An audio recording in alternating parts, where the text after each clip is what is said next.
салом ба ҳама дӯстон. дирӯз бозиҳои хеле ҷолиб гузашт. дар лигаи чемпионҳо бозиҳои калон буданд ва ҳамчунин истиқлоли мо бо Ал-Наср бозӣ кард. имрӯз мо танҳо бозиҳои асосӣ ва калонтарини лигаи чемпионҳоро муҳокима мекунем.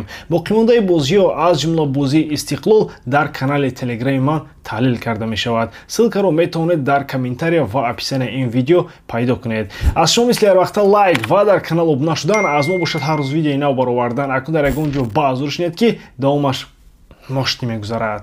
ПСЖ бо осонӣ дар лигаи чемпионҳо оғоз кард ва бе мушкилӣ Аталантаро бо ҳисоби 4-0 шикаст дод. Парижиҳо фарқиятро дар сатҳи бозӣ нишон доданд ва аз аввал то охир назорати майдонро дар даст доштанд. Ва мехоҳам ёдовар шавам, дирӯз дар канали телеграми худ мо ин бозиро таҳлил кардем ва ман рост гуфтам, Аталанта ҳеҷ имконият надорад. Бале, даста метавонад ҷасур бошад, метавонад ба ҳамла равад, аммо дар чунин сатҳ содалавҳӣ ҳамеша ҷазо мегирад. Ман гуфта будам ки бар зидди ПСЖ ки ҳам хуб ташкил шудааст ва ҳам бо бозингарони пурқувват Аталанта ягон чиз нишон дода наметавонад ва маҳз ҳамин чизро мо дар майдон дидем.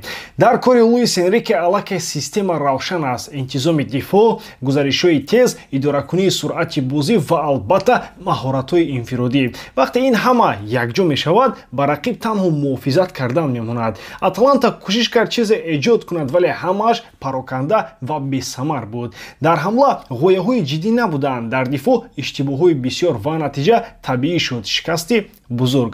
беҳтарин бозингари вохӯрӣ Хвича Кварацхелия шуд. ӯ на танҳо гол зад, балки пайваста бозиро тез мекард, ташаббусро бар даст мегирифт, бо дриблинг дифоъи рақибро мешикаст. нақши ӯ дар ин ПСЖ хеле бузург аст. ҳуҷуми парижиҳо гуногунтар шудааст ва ҳариф дигар наметавонад танҳо ба як истора диққат диҳад. муҳим он аст ки ПСЖ ҳатто чунин менамуд ки бо қувваи пурра бозӣ намекард. гӯё ки даста танҳо 60-70% имкониятҳояшро фаъол мекард ва ҳамин ҳам кофӣ шуд ки рақибро мағлуб кунад. ин боз як бор нишон дод ки фарқияти сатҳ байни дастоҳо чӣ қадар калон аст. барои Аталанта ин боқ як сигнали ҷиддист. бо чунин бозӣ барои баромадан аз гурӯҳ бисёр душвор мешавад, аммо ПСЖ силсилаи идеалии худро идома медиҳад. ҳамаи бозиҳои мавсимро бурданд, суперҷоми Аврупоро гирифтанд ва ҳоло мисли яке аз фаворитони асосии лигаи чемпионҳо ба назар мерасанд. дӯстон, имрӯз давоми лигаи чемпионҳо мегузарад ва шумо метавонед ҳама ин рақобатҳоро бо сарпарасти видеои мо ширкати 1x ҷолибтар гардонед. дар он ҷо ҳамвақт коэффициентҳои баланд ва бонусҳои гуногун шуморо интизор аст. ҳамчунин нафароне ки то ҳол регистратсия накарданд метавонанд дар аввалин пардохти худ бо промокоди AMG 0777 соҳиби 8000 сомонӣ бонус гарданд. ссилкаи бозӣ дар комментарияи ин видео. имкониятро аз даст надиҳед. бозии Челси Бавария дар даври аввали лигаи чемпионҳо боз як бор нишон дод ки дар сатҳи дастаҳои калон ҳар як хатогӣ фавран ҷазо мегирад. ва ростӣ ман худ Баварияро каме камбаҳо ҳисоб карда будам. фикр мекардам ки Челси метавонад муқобилат кунад ва бозиро назорат намояд, вале дар асл ҳамаи чиз баръакс шуд. Бавария комилан нақшаи лондониҳоро вайрон кард. аввал бояд бигӯем ки Бавария дар кори бозӣ бо тӯб чӣ қадар пеш рафтааст. дастаи Винсан Компани тӯбро чунон бо боварӣ нигоҳ медошт ки Челси ҳатто метарсид ки ба прессинг равад. савол ба миён меояд, оё ин нақшаи Мареска буд ё тарси худи бозингарон? зеро ҳар боре ки тӯб дар дасти Бавария буд, футболбозони Челси танҳо ақиб менишастанду ва ба рақиб ташаббус медоданд. дар ҳамин ҳол прессинги худи Бавария яке аз беҳтаринҳо дар мавсими ҷорӣ аст. онҳо Челсиро дар назди дарвозааш фишор доданд, маҷбур карданд иштибоҳ кунанд ва маҳз ҳамин тавр бартарӣ гирифтанд. бузургтарин мушкилии Челси албатта ки ин хатти дифоъ аст. ҳама медонистанд ки Колвил қариб тамоми мавсимро аз даст медиҳад, вале ба ҳар ҳол ҳимоятгари нав нагирифтанд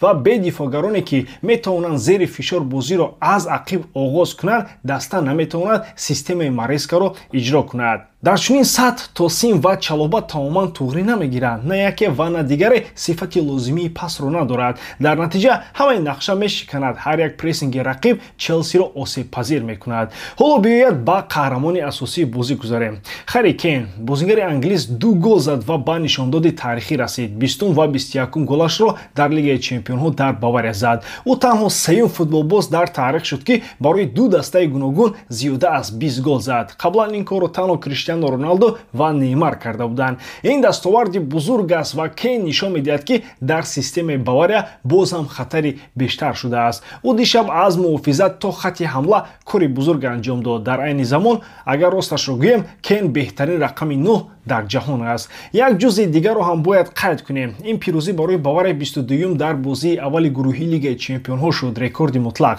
Бештар аз ин, немисо Челсиро аллакай 4 бор пайдарпай мағлуб карданд. Охирин маротиба лондониҳо бар Бавария соли 2012 пирӯз шуданд, вақте финалро бо пеналти бурданд. Баъд аз он ҳамеша пирӯзии Бавария. Суперҷоми Аврупо 2013 ғалабои 3-0 ва 4-1 ва акнун боз 3-1.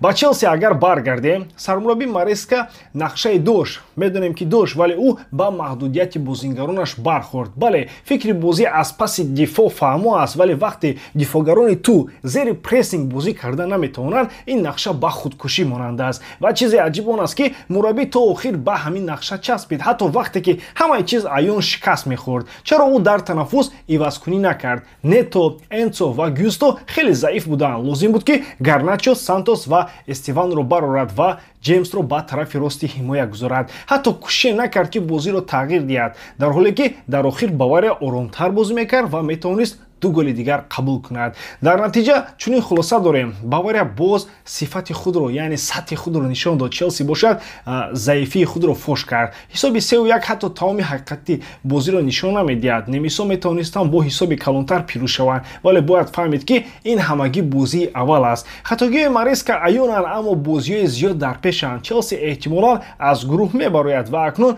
масхара кардани онҳоро навиштан ҳеҷ маъное надорад. Онҳо бо эҳтимоли зиёд ба даври баъдӣ мегузаранд. Бавария бошад бори дигар исбот кард ки на танҳо бо қувват, балки бо ҳисобу китоб ҳам бозӣ карданро медонад.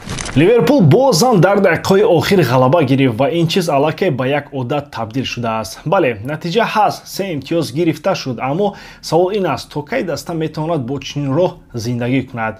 Охир наметавонад ҳар бозӣ аввал пеш рафт, сипас ба рақиб имкон дод барои камбек ва танҳо дар дақиқаҳои охир пирӯзиро кашид. Дар бозӣ бо Атлетико низ ҳамааш ҳамин тавр шуд. Ливерпул бисёр қавӣ оғоз кард, зуд 2 гол зад ва бозиро зери назорат гирифт. Ба назар мерасид ки ҳамаи чиз ҳал шуд, аммо Атлетико тадриҷан ба бозӣ баргашт. Гол дар охири қисми аввал онҳоро дубора зинда кард. Баъд дар қисми дуюм ҳамла карданд ва ҳисобро 2-2 карданд. Ва ҳамин ҷо фикр мешуд ки мадридиё метавонанд боз ҳам пеш раванд, аммо боз ҳам хислат ва менталитети дастаи Диего Симеоне худро нишон дод. Ба ҷои он ки фишорро идома диҳанд ва ба пирӯзӣ раванд, боз ақиб нишастанд ва бозӣ кардан барои нигоҳ доштани чӣ? Албатта ки ҳисоби бозӣ.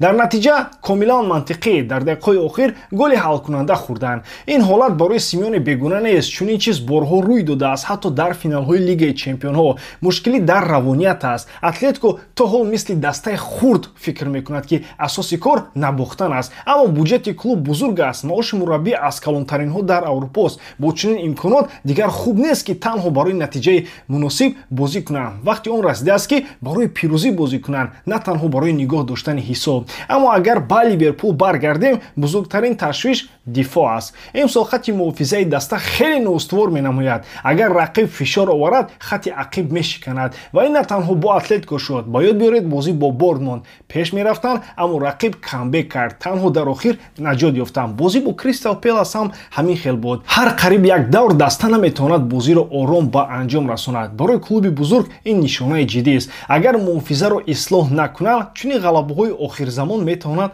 қатъ шаванд. Аммо бо вуҷуди ҳама бояд муҳимашро гуфт. Ливерпул боз қувват ёфт, боз рақибро пахш кард ва 3 имтиёз гирифт. Ин хислати дастаҳои бузург аст, ҳатто вақте ҳамаи чиз комил нест, ҳамоно ғалаба кардан. Аммо минбаъд бояд кор кунанд, махсусан ба дифоъ, вагарна дар бозӣ бо рақибони хунсартар чунин хатогиҳо бисёр ва бисёр гарон меафтад. ба ҳамин тамом боридам ки эҷодкории ман ба шумо писанд меояд. Лайк, комментария ва дар канал обуна шуданро аз ёд набароред. бо шумо бисёр вақта Муҳаммад Гаиров. Хай бародарон, дар паноҳи Аллоҳ.